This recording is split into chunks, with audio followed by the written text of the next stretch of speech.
Welcome to the Blogger Genius Podcast, brought to you by MiloTree. Here's your host, Jillian Leslie. Hello, everyone. Welcome back to the Blogger Genius Podcast. Today, we are diving deep into SEO, and my guest, you're going to love his accent, is Deepak Shukla. Did I pronounce that correctly, Deepak? You got it perfectly, Jillian. Okay, wait. And he is an SEO expert. He's got an SEO agency. And I love that he wrote this, that he hangs out with his cat named Jenny, and he runs ultra marathons. So Deepak, welcome to the show. Jillian, thank you for the wonderful introduction, and of course for letting me be on your show. Oh, terrific, or as you like to say, brilliant. Yes, yeah, brilliant. We were just chatting about how I really like your accent.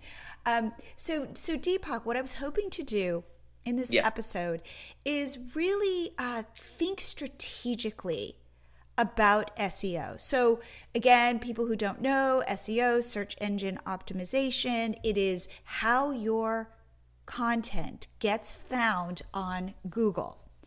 So again, there are some previous podcasts which I will link to in the show notes where we talk about overall SEO strategy.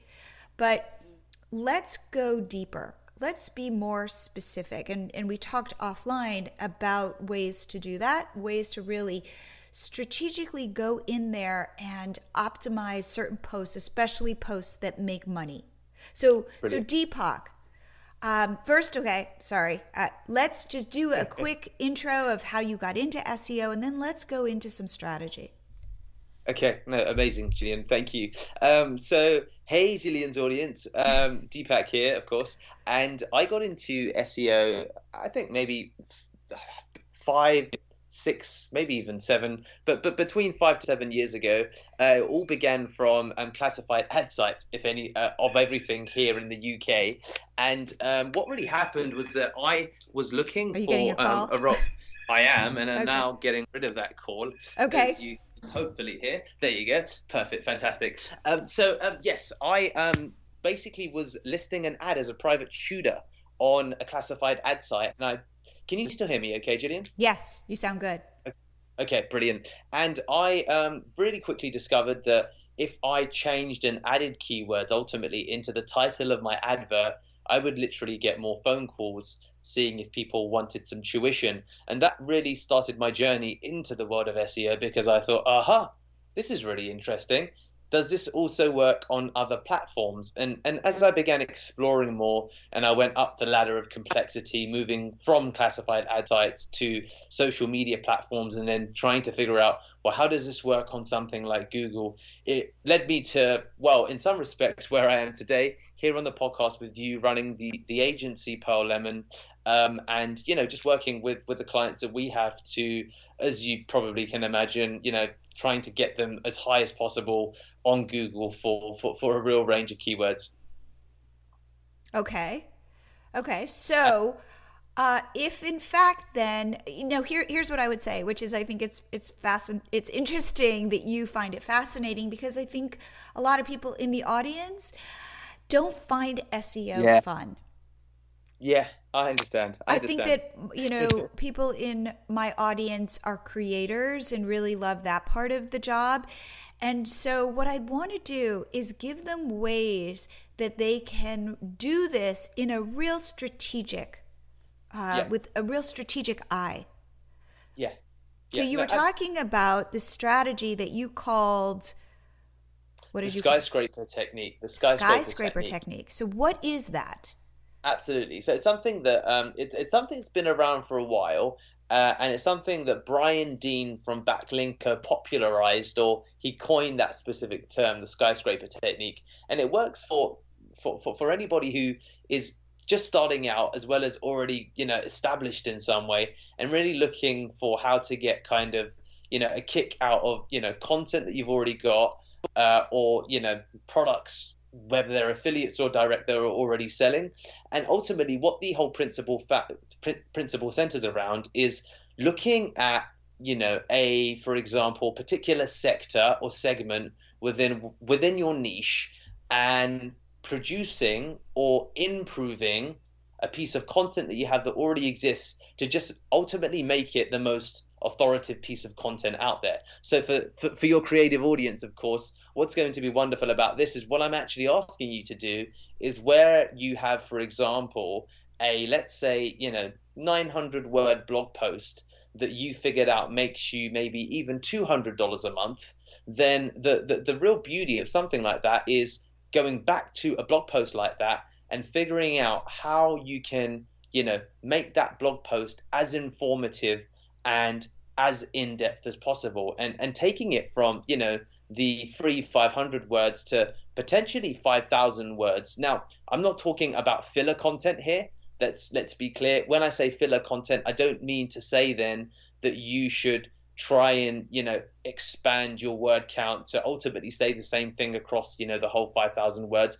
I'm talking about getting into, a much greater level of granularity to really ensure that you produce a piece of content that people will spend even more time on page with, that will lead Google to, really recognizing what you're doing with that piece of work, and then using that as phase one. So, if you've got a blog post that's already perhaps generating an income, or you've at some point looked at your Google Analytics and you've realized, this blog that I have on, a t-shirt. Right. So let's do a real world example, because you and I had talked about it. Okay. So let's say you are a mom blogger and you blog about kids fashion. Yep. And Brilliant. you have one blog post that links to your favorite class, like if your kid is going to take a class photo, or like school photos, like what should your kid wear? Perfect. That's an excellent example, and it was indeed the one that we were talking about off air. So if you've got a blog post about what to wear for your for your kid's school photo, then you will probably, and you probably will already have a sense of, okay, these are the key words. So photo, child's clothes for school photos, for example. Clothes for school photos could be, for example, the key word. So it will be really interesting in the instance of a blog like that is type that into Google, clothes for kids school photo, clothes for children's school photo. Just think about high level, what are the variations around this keyword, and open up a couple of tabs in Chrome or Firefox or Safari and just have a look at what comes up on page one. Right, have a look at what comes up on page one of Google. And, on the basis of that, you can quickly begin to kind of skirt through the pieces of content that exist and really perform a simple SWOT analysis. And what you're really looking for is ways that you can add more, reliable or more informed data as to all of the considerations around clothing for a school photo. So it might even come down to, how perhaps it could get as granular as, how you should prepare the clothes and whether you should iron them, whether you shouldn't. And going through that process will do a couple of things for you initially. Number one, it's going to, of course, increase the content, which will typically increase the time on page that people spend reading your content, because you've already got visitors that are coming to that blog post that they're going to begin spending more time actually going through it. Number two, it's also going to allow you where and when and if you want to add maybe another link or two to a related product, or perhaps just the same product lower down in the blog post. Got it. So like affiliate links you're talking about. Exactly. So whether it's an affiliate link, if you've got your own range of clothing, whatever it may be, but you can add a link to something that you generate some revenue from. Right. Wait, could I just interrupt for just one second? No, only of course, because I was looking on Amazon yesterday in terms of their affiliate program, and I saw that if you are promoting clothing on Amazon, you make the highest percentage in affiliate fees. It's like 10% of the sale. So this is not a bad idea if you're thinking, what should I promote? And you can somehow relate it to clothing with Amazon associates. That is a good category to be in. Brilliant. Absolutely. So fantastic. That underlines, the return that you can get. So let's say that you've kind of done that diligently. You spend a hard weekend and you've got a fantastic new piece of content with, 3 affiliate links to products that you think make sense in relevance to the blog post. what the next step is, and this is the part I think that, as creative people, that we don't really think about as much because it's normal that you wouldn't. But this is where you can really make the big wins. So you remember the search term that we just spoke of, which is, best clothes for kids photo or some variation of that. What we do now is to go back to all of those blog posts that are already on page 1. And now with your improved piece of content, we know that we've got something that really, is worthy of being right at the top there. Okay, wait. And you are saying that initially this post was 900 words, which, by the way, is a pretty long blog post. Absolutely. And that it needs to be much, much longer? So this is the thing. It doesn't need to be much, much longer. It really needs to be as long as it takes to become more authoritative than anything else that currently exists out there. And the real focus of this actually is we're not talking about, producing regular content in this context. We're talking about producing one piece of content that could ultimately change the kind of financial fortune of the business, because it can generate so much traffic and therefore affiliate sales and therefore, all of the other things that come with it. And that's really the end goal of this particular post. So yes, it could end up, as you quite rightly said, Jillian, being 10 times as long. Yeah, it could be 10 times as long. 5 times as long. Exactly. Now this does not mean that every post you make needs to be therefore 5 times as long, because I'm also a realist. That's never going to happen, or it's very unlikely to happen, and that's not what's required here. Brian Dean, again from Backlinko, has written maybe a very small amount of blog posts altogether, but he's got incredible rankings across all of them because he's focused on producing only skyscraper content. And then he's gone through what we're going to talk about now, a process to really just tell the world about this piece of content being ultimately the best piece of content on this subject that's out there. So for the clothing for school photos, in this instance, you would take those blogs that already exist on page 1. And this is the really simple thing. There's a tool, for example, called SEMrush. There's a couple of free ultimately SEO tools. You don't even really need a paid account, so don't worry about any of that. All you need to do is to plug that URL into SEMrush. Wait, which URL? My URL or my competitors? Yes, exactly. The URL of all your competitors. So take 5 to 7 of your competitors that are on page 1 for that actual keyword, the exact URL of their blog post, and ultimately what we're looking for is to see where people have linked to that post.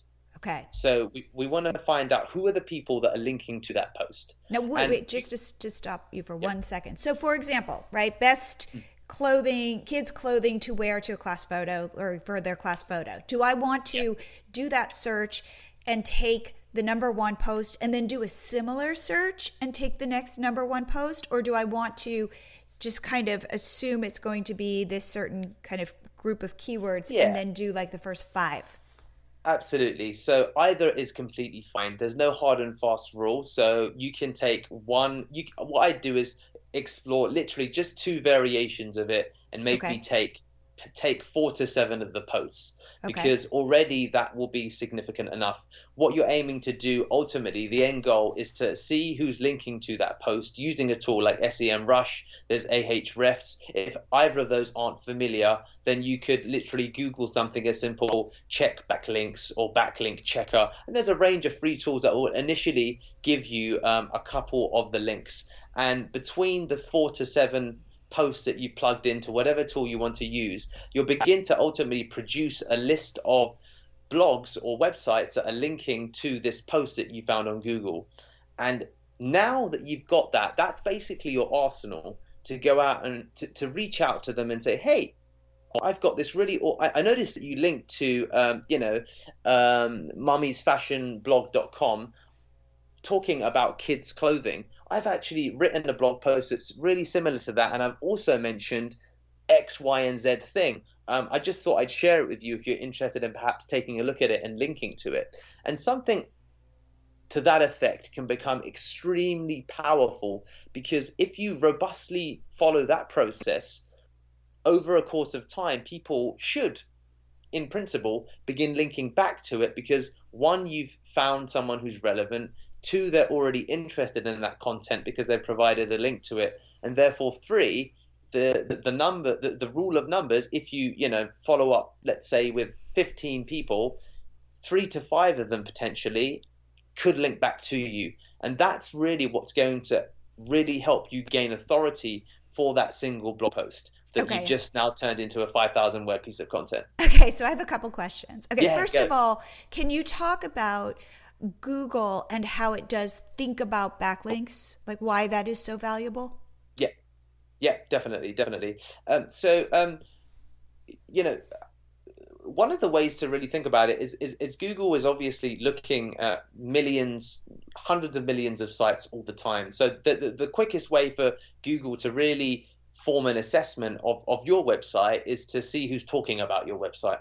It's really the simplest way for them to ascertain trust in you. Just in the same way off-world, we go based upon word of mouth and recommendations. Right. Google does the same thing. Right. And the way that Google does it, the language of Google is, of course, websites. And looking at, well, who's talking about Jillian? Deepak's talking about Jillian. We trust Deepak. Therefore, that by proxy means that we trust Jillian that little bit more. So we're going to be more favorable with her content. So when you begin to think about the kind of ecosystem of SEO, it's really as simple as that. I mean, that's one of the most powerful things that will never decay over time. There's lots of tactics and there's strategies about you can do on page, you can do this and you can do that, but that whole word of mouth and therefore kind of reference is extremely powerful. And this process that we've just described is probably one of the most powerful processes for establishing that word of mouth that Google's looking for. Relevant word of mouth, of course, because the other thing that Google might look at is that, okay, Jillian is in the space of, digital. But then we've got Tiffany who's talking about Jillian, but Tiffany really runs a jewelry store. So this doesn't seem like a useful reference. That seems odd. So we need to just make sure that we reach out to people to tell them to link to our content that are within our industry, because of course that's the second thing that we look for. And it's the same process as the way we think about any recommendation that we get offline.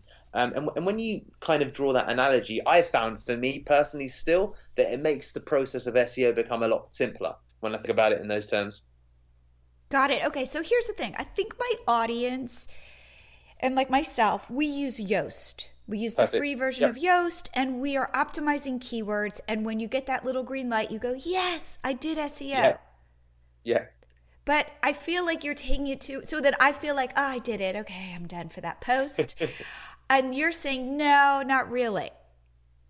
Exactly. So what you've done there is, if we think about a dress, right? What you've done is really ensured that your dress is well ironed, it's perfumed evenly, and it looks appealing from kind of, let's say, 3-5 meters away because of the cut. That's brilliant. However, what's really going to, get you recognition for all of the effort that you put into preparing your dress is by taking your dress to the dance. Got it.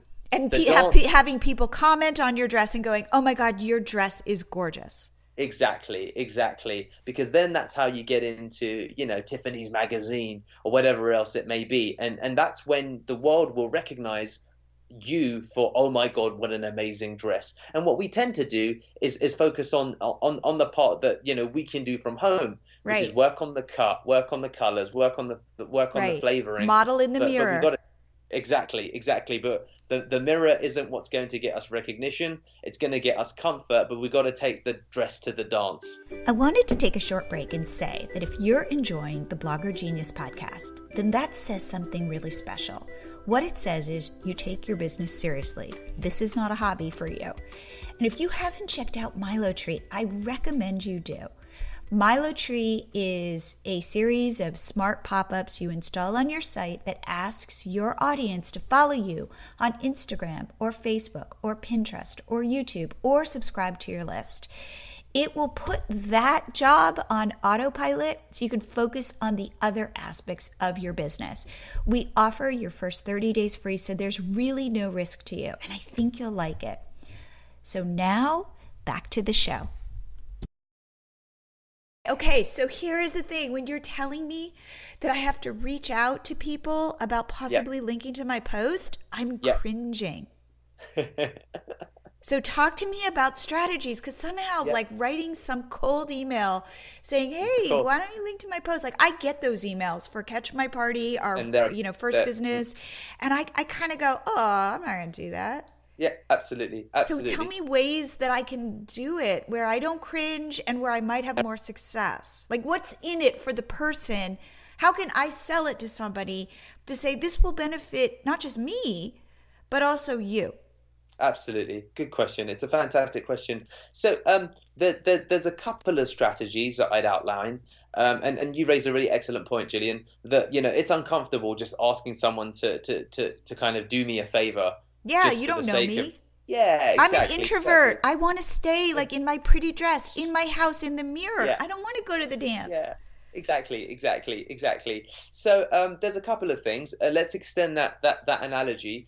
So one of the things you could do is go to the dance, but don't worry just yet about wearing your dress. Go to the dance simply as an observer who isn't going to be in the spotlight. And you've got this list now. You can have a look at some of their content if you want and start engaging with it as a means of building the relationship. That's the first one. And then, of course, all the good things follow. A lot of people will probably say that, Deepak, I'm too busy to even go to the dance so as an observer because I've got so much stuff going on in my house. So that's option number one. Option number two is to really have a look at what is it? I want something, right? So I want to go to the dance and I want the spotlight so that, people start writing up, everything they can about my dress. However, to make sure I can even get a ticket and get in, I need to present my resume. So the other thing to think about is, well, what is it that you can offer to anybody that you link out to? And just to broadly think about it, if they've got content online, they've got their own brand exposure, more than likely that they're trying to build. So that's the second thing that you could do is think about, well, what could I offer them? Could I offer them a link? Could I offer them, perhaps, something for free? What kind of exchange can I give, or what kind of value can I add? That's the second thing that you can consider. The third thing that you can consider is maybe instead of you going to the dance, why don't you ask a friend to go to the dance and maybe make an introduction that way?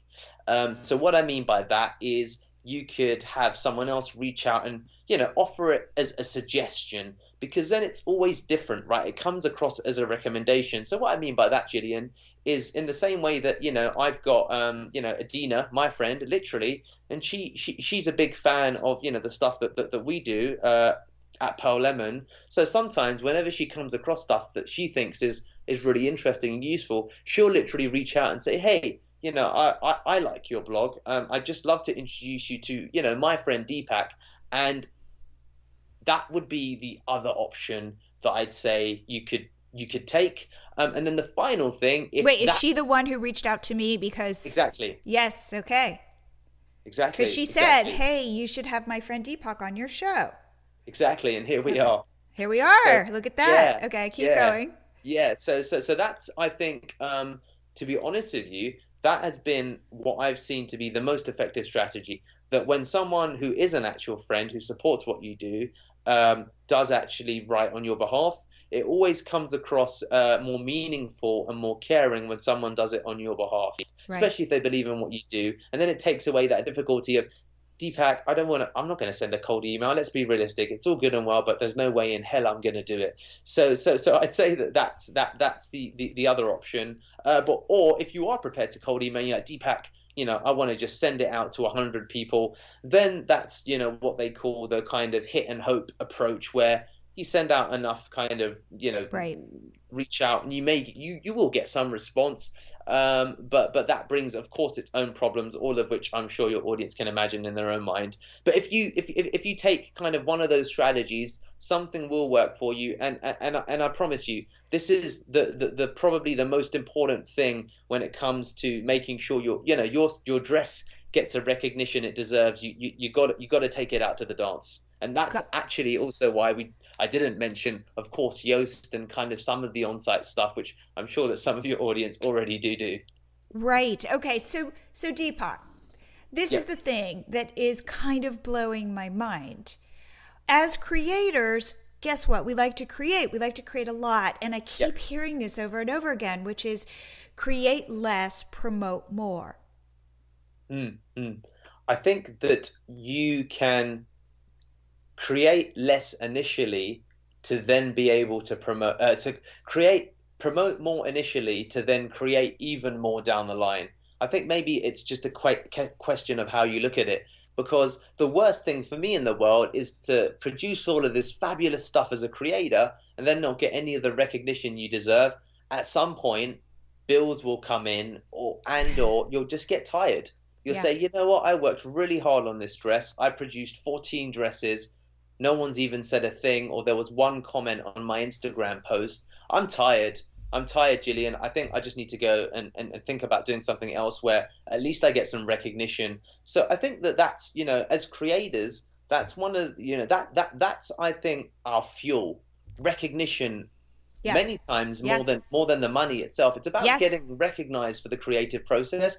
So that's why I'd say, hey, I want all of you to get to the dance, because I want you to be recognized for the excellent things that you do and the value that you add. And if we don't do it today, at some point I can imagine that you just stop creating, and that would be a crying shame. So I think that, hopefully that provides some context as to why initially you can really work on that promotion side, because once you've got that audience, once you begin or you put in the initial work, it just becomes its own snowball. It becomes its own engine for growth. And then you can just really go into that creative space, and people will follow you because they know your name. And that's what we really want to happen. Got it. Okay. So if, for example, let's say I don't have that many posts, I then take my most popular of those posts and start really working that one post. Yeah. That for me is the biggest thing. So it's not the case that you need to promote all of your posts. Not at all. It's a case of doing this process once and doing it really robustly, and then seeing what results you get from it. And if it doesn't, it's not the case that it's going to work instantly, but then take a break, go back into the creative side, and then come back to it, in maybe another, do this process once every 2 months, once every 3 months, whatever makes you feel comfortable. If it's once every 3 months, that still means that, within 12 months, you're going to produce 4 amazing pieces of content, and you're going to reach out to people. The reach out part will definitely really massively help you. So, if that makes it less scary, definitely do it that way. This is not about quantity of posts. It's about the quality of one individual post. That, this is the way that there's a Shutterstock competitor that built their whole business around a single post that really was getting many, many views, and they decided to pivot their whole business based upon a blog that people kept landing upon. So there's a lot of kind of data to support this approach, that really would, help your audience just be able to ultimately in the end create more and do the things that they love. Yes. And I have to say, it is about being incredibly intentional. It is about looking at your numbers. So seeing okay, this is my top, if you have affiliate links, to definitely figure out which post is bringing the most money and going after that blog post. Or if you sell a product, to go after those posts, Yeah, because exactly. that is the low-hanging fruit for you. Yeah, absolutely. I completely agree. And if you just think about it like a cake stand, and you've got your best-selling cake, that's going to be the cake you're going to put front and center. That's going to be the cake that you might ask your daughter to come along with you to the cake fair, and maybe to, tell the others, at the other parts of the fair to come and check out this one cake. It's the same principle. That's the low-hanging fruit. That's the thing that can, get you over those humps where you feel you're not getting the recognition that you deserve, because step by step people will begin just coming to your cake stand all by themselves, and it's such an amazing feeling when people approach you and they say, wow, that piece of content, or that advice you gave me was really brilliant. I said it again. Can you build a business off of, say, one of these posts? Yeah, you can. You can really build a business off of this. if you produce something that's an amazing piece of content that you can build enough references to, right? Backlinks really, backlinks is a word that I don't like the word, to be honest with you. References is a better word. If you can build enough references where people really say, you know what you wrote, Tiffany, about, kids' clothing for photos really was excellent, and that's what I recommend people read when they're making that decision. It can do so many great things for you, just in the same principle that, businesses can be built around one platform, whether it's Instagram or Pinterest. You can do a lot and go a long way with a singular, really top performing blog post, and then begin to do more things as a consequence. The first thing that you're probably going to do is try and replicate the process again. Once you see that it worked, you're going to be like, oh my God, I didn't believe it. It actually got some traction. Let me try it again. And I think that just taking that first step and getting through that process is going to be so empowering. Yes. No, what about this concept for SEO, which I always hear? So let's say I am great, so I do this post, right? It's about kids fashion for class photos, and I'm able to do it, and it does really well. Yeah. Then do I want to create a post, or maybe I've already created this post, but let's say it's kids fashion for Christmas card photos. Absolutely. And then do I want to kind of make this waterfall where I can then link to myself? And is that of value? Exactly. I think that, if there's enough of a space to go down niches, then absolutely brilliant. What I would say is that that's an excellent approach. And just check, for example, as you said, for like the Christmas photo, again, have a look on Google as to what comes up. Have a look to see if there's any interesting content, and seeing if there feels like there's a demand for it. If there's actual blogs that relate, and again, outside of getting into maybe keyword planner and having a look at search volumes, the simplest way to ascertain search volume in this instance is to literally type in, okay, let me see what comes up now. I've got this great piece of content about, photos for clothes for school photos in general. Now let me dive into a sub niche of that. Let me look at what happens for Christmas photos, and see what comes up on Google, and see if there's direct content, entire blog post dedicated to it, and that will give you a sense of a flavor, and on the basis of what you see, you can decide to produce kind of a similar piece of content that relates now to Christmas, and really begin to own that space of, when it comes to photos, when it comes to preparing my children for photos, Tiffany's blog is the blog that I keep landing on. And Google, again, will view that more favorably because it's what's considered to be an associated keyword.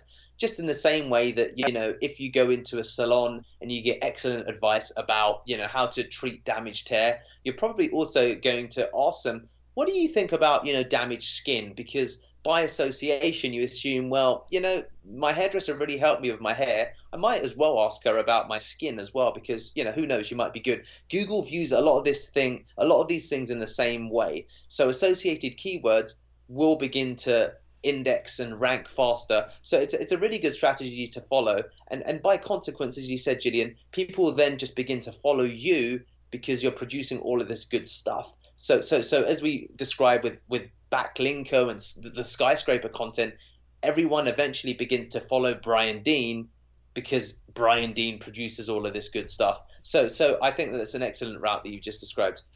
And because that is, we were talking about, so I was coaching somebody yesterday about their business. Yeah. And she started with a brick and mortar store, and it had a whole variety of products. And so she translated that over onto a website and has a whole variety of products. They're all within kind of an area of like gifts and stuff. Okay. But there is one area of gifts that she loves and that she Amazing. does well on. However, in her brick and mortar store, it's like, you can't build a whole business like on this one area of gifts. Yeah. So in her brick and mortar store, she has to sell a variety of gifts. Yeah. However, I said to her yesterday, as she's talking to me, there are a variety of competitors in this whole space. And I said, go toward that one specific area of gifts. Yeah. You know, and you could tell that she was nervous. Like, could I build a whole business around it? And I said, yes, on the internet you can. And now what you're saying is, if you do SEO really well, you can. Definitely. I definitely agree. And, you know, to your to this lady that you were coaching, I think it's an excellent approach. You can choose to, you know, especially if she's a fan of it, which means that she's probably going to do it better than the ordinary. We talked, like, all of a sudden she lit up. Like, these are the kinds of gifts I love. And I was like, okay, you can build your business around that. But as creators, let's say you're a recipe, you know, blogger, you feel like somehow I'm gonna be really broad. So if I'm, you know, she'll say I'm niche, I'm gifts. But it's like, oh no, you don't have to just be gifts. You could be this certain kind of gift. Absolutely, definitely. And if she's a raving fan of it, then, you know, all that she needs to check online is, are there other people like me? Are there other raving fans? And, you know, more than likely there will be. And you know, we only need 100 loyal subscribers that regularly buy content from us that you can build a business around. So I definitely think it's an excellent way to, and an excellent approach to take, and really getting down into those niches, beginning with, you know, that initial piece of skyscraper content, seeing what results you get from it, and then, you know, making a decision based upon that to go further down the rabbit hole and decide, you know what, I'm going to focus on this area even more because I've already gotten good results. So I definitely think it's an excellent way to go. And, you know, gifts is a huge space in general anyway. So going into a niche just sounds like it makes sense. Right. Now, okay, how quickly would this start to pay off? Like okay, I do it, right? I invest like a whole weekend on one post, and I write a ton of content. I do a bunch of research, and I write a really good post, and I even take more photos, and I add more links, and I create because again, we're creators, so chances are we can do a good job at this. And I even make a video and I put it in the post. And then I figure out who is linking to similar kinds of content, and I reach out to those people, and maybe I offer them links back or a promotion, or I just say I will be indebted to you for life if you link to my product or to my post. I mean, what should I start looking for to know if this is paying off? Absolutely, it's a great question. So there's a couple of things I'd say that you can track. So number one is you have, of course, the target keyword in the actual post itself. So you can track where you're ranking for that keyword. And again, the same tools that we just described, which is, you know, maybe plugging it into SEMrush, having a look at seeing if it's ranking or where it's ranking, how it's doing. Number one, that's one place you could look if you want to. And you're probably already a little bit familiar with that tool, because by the time you've reached out to people, you'll at least have a sense of, okay, this is basically how it works. Cool, I get it. The second place that you can look, of course, is the place that you looked at initially when you discovered or decided which was the best post to work with, which was either your sales numbers, which will tell you that, well, this post must be getting the most traffic because I'm making the most sales from, you know, this product, or Google Analytics, which is telling you, you know, this is the page, or this is the blog rather, that's getting you the most results. And then it's a case of tracking it, you know, over time, you know, the first month, the first 2 or 3 months, and really seeing, you know, what results you're getting in terms of page views, in terms of time on page. One of the things that you'll be able to see hopefully immediately is if you're already getting traffic. Let's just say you're getting 200 visitors a month to one blog, and that results in, I don't know, $79. And then as a consequence, you decide to, you know, literally, you know, 4x the amount of content that you write. You should see that people tend to, the average time on page goes up, and hopefully your revenue could even go up as a consequence of them just spending more time on the page. So they're more likely to, you know, for those who haven't yet bought or on the fence, they decide to buy, or you know, more people from your site begin to find it. So there's quite a few ways, I think, that you can check to see if you're beginning to get results from your work. And if you want the Deepak, I've just released it, I've got 4 links. I want to see what happens tomorrow. The Google Analytics and looking at the time on page, I think, would be just a useful way of seeing, wow, people are now spending, instead of 2 minutes 42 on this page, they're now spending 3 minutes 15. And that made me an extra $11 this month, which is brilliant because hopefully I can make an extra $11 every month. What will happen if I do the same thing to another blog post? And that's typically what tends to happen, that it creates, as you said, its own kind of waterfall effect, and you find yourself replicating the activity anyway because you realize, oh my God, I got 4 more comments in this blog post. I made $11 extra, and I'm making an extra $11 every month for the last 3 months. I clearly need to try and just do the same thing across a couple of other posts and see what happens. That's terrific. Okay, and then one last question, which is, I do this to a post and I start making more money. And you might not be able to answer this, but how long will this last? It's a good question. It will last. Broadly speaking, I think that it will last as long as someone else doesn't do the same thing that you're doing. So let's hope nobody else listens to this podcast. Well, I think your competitors are not listening. Yeah, the gap, as we all know, Jillian, between thinking and doing is absolutely huge and is gargantuan. So, I love that. Yes. Yeah. So I always say, you know what, give everything in the house away, because the reality is that the gap between knowledge and acting upon knowledge is so monumentally huge. It's much greater than the knowledge itself. So I would say for those few as that do act upon it, bravo and all credit to you. You will get results, and I think that once you've done it, it'll stick around for a while. And you know what's probably going to happen anyway? You're going to want to do more of it because you've got results. Yes. Yeah. There's no great. Yeah. No, there's no greater motivation than success. So I imagine that if they get some results, they're going to want to contact even more people, and then things may organically begin happening themselves, because when people search and find your piece of content, they'll link to it anyway. Yes. And that's the beautiful part of it, when you work hard for the first 10%, but then the next 15, 25% comes all by itself. Yes. Oh, Deepak, you've totally motivated me. I am going to do this. One strategy we've been doing with MiloTree. So MiloTree, is our pop-up app, and we offer a WordPress plugin, and we think our product is really good. Yeah. I mean, I just have to say, we are true believers in it. And so we've been reaching out. We've been doing searches on the best WordPress plugins. Yeah. And we have been reaching out to bloggers who write those. Brilliant.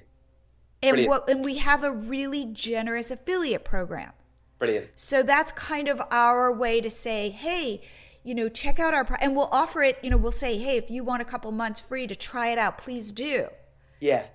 And then we say, and, we offer $20 per conversion. Yeah. Brilliant. Fantastic. So that is like a new strategy for us. And the other thing that you could do to make it even greater is if you've got, for example, a virtual assistant, because, this is something I found that nobody does, which is say that, we could do all of these things. And I've also commented, on 3 blog posts on your site.